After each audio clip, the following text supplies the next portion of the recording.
sami da smo snimili ovaj film isključivo bez potpore ovih koji dijele milijune i milijune, tako da nam je drago da se prodaju ulaznice. Evo i mi već sad planiramo treći film, odnosno sve ke se proda od ulaznica budemo uložili dalje. Tako da, hvala vam lijepa i Ljubomir Kekeš.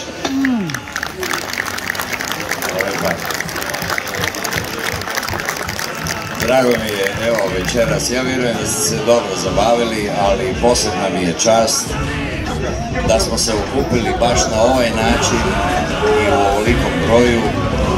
Ja kao počasni predsjednik, Five Stonesa, drago mi je da još uvijek ne damo Varteks i da Varteks doista igra pravi nogomet. Nama želim samo to da ovo naše sveto ime živi za sva vremena.